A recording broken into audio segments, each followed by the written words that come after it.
అనిపిస్తుందన్న ఎవరు విన్ అవుతారా నీ పాయింట్ ఆఫ్ లో?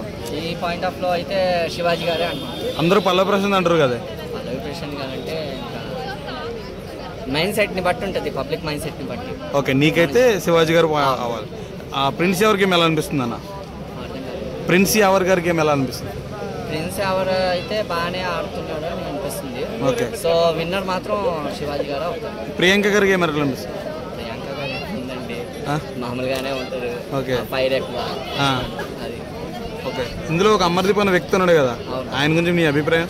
ఆయన అన్నాడు దూసుకెళ్తా ఉంటాడు, సో కప్పు దగ్గర మాత్రం ఆగేస్తాడు. ఎవరికి వాళ్ళ ఆలోచిస్తే మాత్రం ఇంకా దాన్ని బట్టి ఆలోచించారు. ఒకవేళ మిడ్ వీక్ లో ఎలిమినేషన్ ఉంటే ఎవరు బయటకు వచ్చేస్తారు?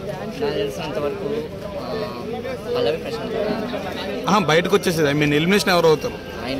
ఆయన అవుతారా? అవునా, అందరూ విన్నర్ అవుతారు అంటారే. నేనైతే ఆయనకి ఫస్ట్ ఆల్ ఓకే హెల్మెట్ అవుతాడని అనుకుంటున్నాను. అర్జున్ గారికి ఎలా అనిపిస్తుంది? అర్జున్ గారు బాగానే ఉంది, బాగానే ఉంది. ఆయన టాప్ 5 లోకి వెళ్తారని. Okay okay. శోభా శెట్టి వెళ్ళిపోయినప్పుడు ఎలా ఫీల్ అయ్యావు? దేవుడు శోభా శెట్టి ఎలిమినేషన్ అయినప్పుడు ఎలా ఫీల్ అయ్యావు? ఆవిడ ఫీల్ ఉంది బ్రో, హ్యాపీగానే ఉంది. సో కొంచెం బెబ్బా అనకుండా సో హ్యాపీగా వెళ్ళిపోయింది.